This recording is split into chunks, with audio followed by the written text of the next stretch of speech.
नमस्कार, स्वागत है आपका वीवो एकेडमी के इस चैनल पर। काफ़ी लंबे समय से मैं विचार कर रहा था कि फ़िलिस्तीन और इज़राइल की जो समस्या है, उसकी जड़ में, उसकी तह में जाकर एक वीडियो आपके लिए पेश करूं। इनफैक्ट पिछले साल जब इज़राइल और फ़िलिस्तीन का ये झगड़ा फिर से शुरू हुआ, तभी मैंने प्लान किया था कि एक वीडियो इस पर ज़रूर बनाना चाहिए, क्योंकि अधिकांश लोगों को ये नहीं पता है कि इस झगड़े की जड़ क्या है। हालाँकि हम लोग, हमारी पीढ़ी भी बचपन से सुनते आए हैं, इज़राइल-फ़िलिस्तीन का युद्ध, गाज़ा पट्टी पर हमला, ये तमाम चीज़ें हम सुनते आए हैं, लेकिन इसके पीछे का इतिहास क्या है, ये हमें नहीं पता। इस विषय को छेड़ने से पहले दुनिया के धर्मों के बारे में जानना बहुत दिलचस्प होगा, क्योंकि ये लड़ाई शुरू से दो धर्मों की रही। जो लड़ाई आज यहूदी बनाम मुस्लिम नजर आती है, कुछ 70-80 साल पहले ये लड़ाई यहूदी बनाम ईसाई हुआ करती थी। क्या कारण है कि ये तीन धर्म आपस में इस तरह से उलझे हुए हैं? पहले तो आप ये जान लें कि यहूदी और हिंदू धर्म दुनिया के सबसे पुराने धर्मों में आते हैं, जो अब तक बचे हुए हैं। बहुत सारे धर्म अब विलुप्त हो चुके हैं।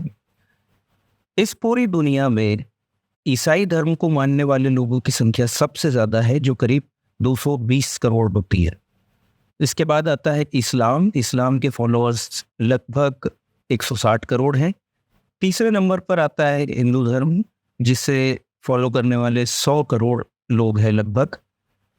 इसके बाद चौथे नंबर पर बौद्ध धर्म आता है, जिसे पूरी दुनिया में लगभग 50 करोड़ लोग फॉलो करते हैं। बाकी बची आबादी, जैसे पारसी, जैन, सिख, बहाई, इन सब धर्मों को मानने वाली आबादी है। थोड़ी थोड़ी संख्या सभी धर्मों को मानने वाली लोगों की है। और आपको ये जानकर आश्चर्य होगा कि किसी भी धर्म को ना मानने वाले, यानी कि नास्तिक लोगों की संख्या भी इस दुनिया में 110 करोड़ है। जी हाँ, नास्तिक लोग 110 करोड़ हैं दुनिया।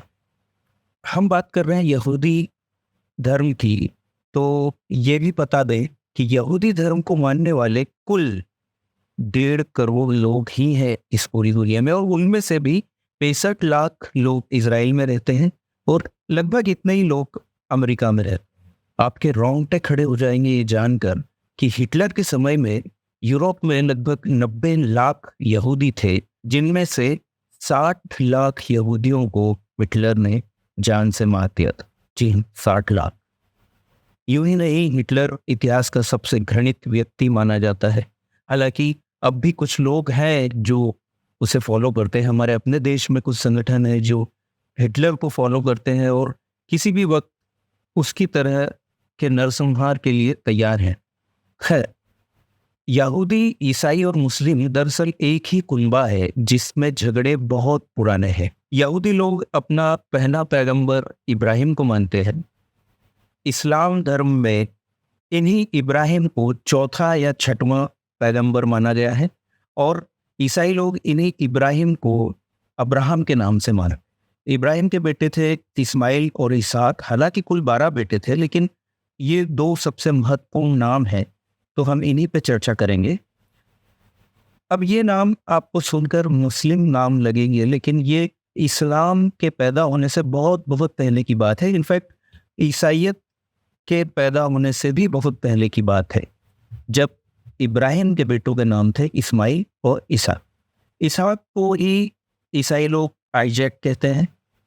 इन दोनों बेटों में, इसहाक के वंश में आगे चलकर मूसा हुए, जिन्हें यहूदी लोग अपना पैगंबर मानते हैं, और बहुत आगे चलकर ईसा हुए, जिन्हें ईसा मसीह कहते हैं, जिनसे क्रिश्चियनिटी की शुरुआत होती है। और इसहाक के भाई इस्माइल के ही वंश में बहुत आगे चलकर मोहम्मद हुए, जिन्होंने इस्लाम की स्थापना की। तो ये तीनों धर्म आपस में किस तरह से जुड़े हुए हैं, आप देखिए।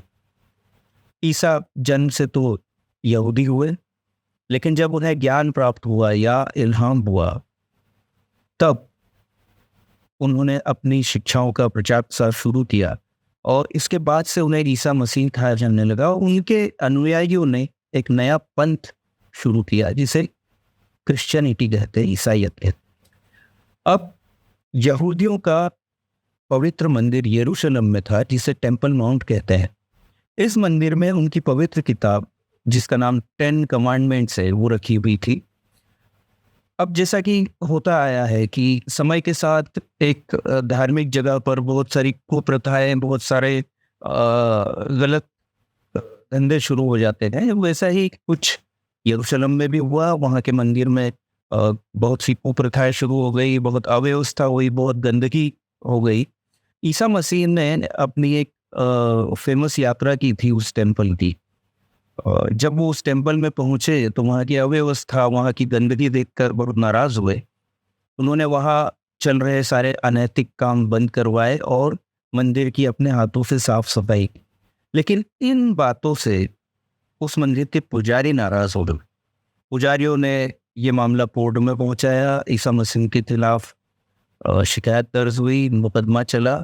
और फिर वही कहूँगा कि जैसा आज भी होता है, वैसा अनंत काल से यही परंपरा चली आई है कि धर्म के जो ठेकेदार बन जाते हैं, अपने अनैतिक कामों को धर्म के पीछे छुपाकर वही लोग समाज को नियंत्रित करने लगते हैं।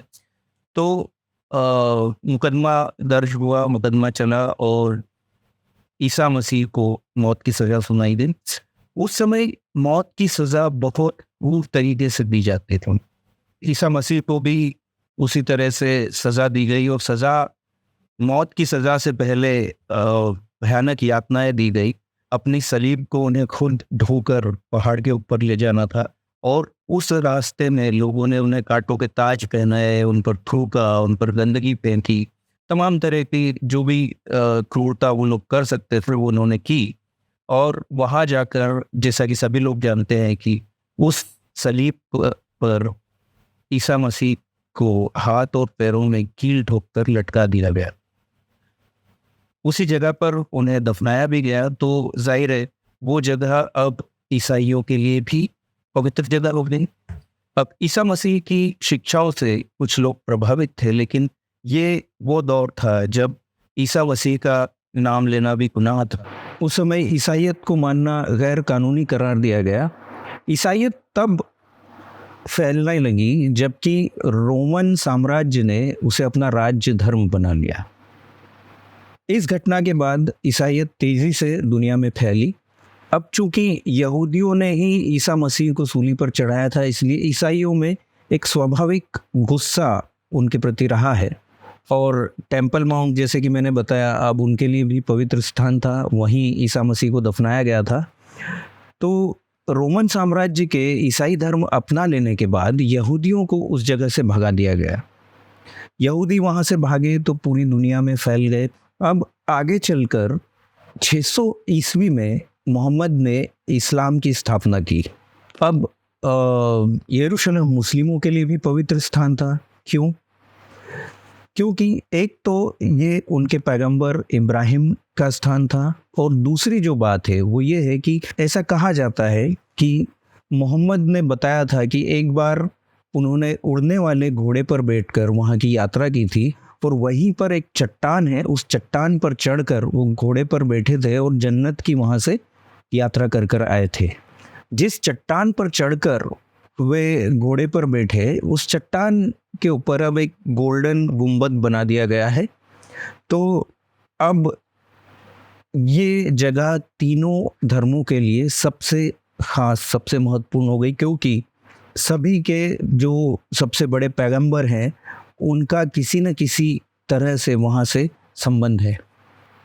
यरूशलेम पर जब मुस्लिम शासन शुरू हुआ तो उन्होंने यहूदियों को वहाँ पर वापस बुलाकर बसाया। ये बात है लगभग 640 ईस्वी की। सन 1098 तक मुस्लिम और यहूदी वहाँ शांति से रहते थे, क्योंकि मुस्लिम उन्हें अपना ही मानते थे। 1098 में ईसाइयों ने क्रूसेड शुरू किया और एक बार फिर यरूशलेम पर कब्जा किया। इस बार फिर यहूदियों पर गाज गिरी और उन्हें वहाँ से भागना पड़ा। और ये इस बार का निष्कासन भी बहुत लंबा चला। लगभग 100 सालों के बाद मुस्लिमों ने फिर से ईसाइयों को हराकर यरूशलेम पर कब्जा किया और एक बार फिर यहूदियों को वहाँ पर वापस बुलाकर बसाया। और ये बसाहट हुई ओट्टोमन साम्राज्य में, जिसकी स्थापना उस्मान गाजी ने की थी। उस्मान गाजी ने ही यहूदियों को फिर से वहाँ आने का निमंत्रण दिया। और ओट्टोमन ने एक सबसे अच्छी बात ये की कि यरूशलेम को 4 कॉलोनियों में बांट दिया। एक कॉलोनी में यहूदी रहते थे, एक में मुस्लिम रहते थे, एक में ईसाई रहते थे और एक में अर्मेनियन लोग रहते थे। इस व्यवस्था का उद्देश्य ये था कि चारों धर्मों के लोग अपने अपने स्पेस में शांति से रहे, किसी का आपस में कोई झगड़ा न हो।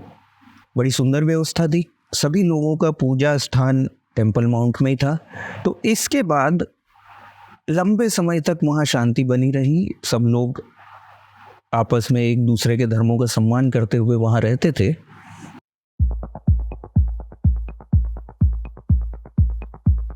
इस हद तक नफरत से भरी हुई थी कि यहूदियों को सरेआम मारा जाने लगा। सड़कों पर फांसी के खंबे लाइन से लगे हुए थे जिस पर यहूदियों को लटका दिया जाता था। उस इलाके में 25 से 33 हज़ार लोग पहुंचे। अब 1918 में इंग्लैंड ने यरूशलेम में ओट्टोमन साम्राज्य को ख़त्म कर दिया। जो आज ईसाई हैं वो 2000 साल पहले यहूदी थे, जो आज बौद्ध हैं वो तब हिंदू थे या कन्फ्यूशियन थे। तो